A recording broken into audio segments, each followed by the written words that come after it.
ఆంధ్రాల ప్రచారాలు చేసుట్లా Ambati సార్దే first place అనుకున్నాంలే మనందరం.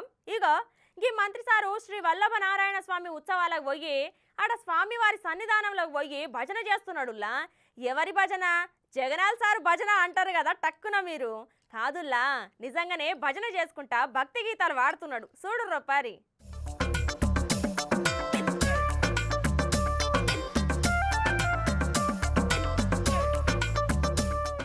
ఆంధ్రాల ప్రచారాలు జోరుగా నడుస్తున్నాయి పోర్రి. ఇంతకు మునిపే చెప్పుకున్నాము అంబటి సారు బుల్లెట్ స్పీడ్ లో దూసుకుపోతున్నాడు ప్రచారాలల్లా అని. అంతేనా కాదా? అగో ఇప్పుడు ఇంకో మంత్రిని చూపిస్తా, ఆయన ఎట్లా భజన చేస్తున్నాడో చూడుర్రి. భజన అంటే జగనాలు సారుకు చేస్తున్నాడేమో అనుకోగలరు. కాదు కాదు, భజన చేసుకుంటా భక్తి గీతాలు పాడుతున్నాడు. ఆయన ఎవరో చూడుర్రి.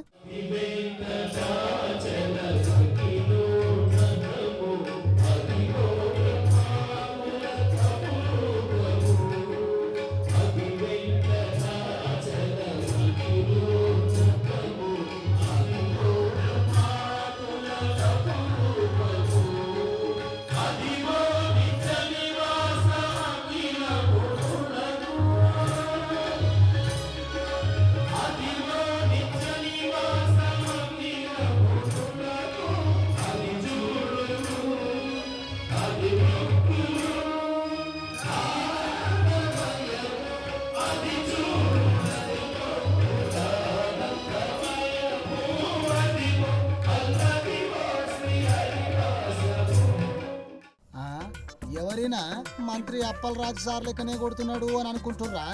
ఆయనేనుల్లా వామనే, ఆయనకి మంచి బుద్ధులు కూడా ఉన్నాయా? ఆట అయితే మంచిగా వాడుతున్నాడు. ఇందాం పారే.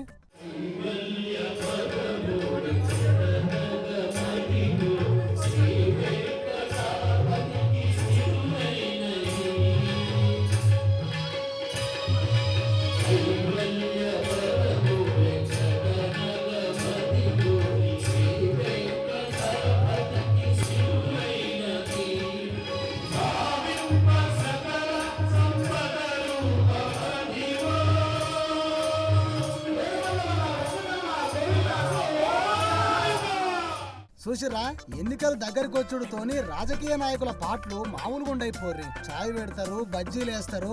ఎప్పుడు రానోళ్ళు పేదోనింటికి పోయి గంజి తాగుడు, వాళ్ళ కూడు తినుడు, వాళ్ళ పొలగాళ్లకు స్నానం చేపించుడు, ఇవన్నీ మనం ప్రతిసారి చూస్తూనే ఉంటాం. ఇవే కాదుల్లో, ఇంకొంతమంది రాజకీయ నాయకులు కూలీల లెక్క మారుతారు. ఇస్త్రీ కొచ్చం కాడికి పోయి ఇస్త్రీ చేస్తారు, ట్రాక్టర్ నడుపుతారు, గొర్రెలు కాస్తారు, ఎడ్ల కాస్తారు, అవసరమైతే జనాల కాళ్ళు కూడా మొక్కుతారు. ఇట్లా ఎన్నో స్టంటులు చేస్తుంటారు. ఇక ఇప్పుడు ఇది ఎందుకు చెప్తున్నా అంటే, ఎప్పుడు ఇంత పద్ధతిగా కనపడని మంత్రి అప్పలరాజు సారు ఎంత ముద్దుగా కూర్చొని భక్తితోని భజన చేస్తున్నాడు కదా. అగో ఇదొక స్టంట్ అన్నట్టుల్లా శ్రీకాకుళం జిల్లా పలాస రట్టి గ్రామంలో కొన్ని దినాలకెళ్లి శ్రీ వల్లభ నారాయణ స్వామి ఉత్సవాలు జరుగుతున్నాయి. మంత్రి అప్పలరాజు సారు ఈ ఉత్సవాలకు వచ్చి గుళ్ళ భజన చేస్తున్న వాళ్ళ కాడికి పోయి భజన చేసుకుంటా వాళ్ళతోని కలిసి భక్తి గీతాలు వాడిండుల్లా. ఇక ఎన్నికలు అయిపోయేసరికి నాయకులు ఇంకెన్ని అవతారాలు ఎత్తుతారో చూడాలి మరి.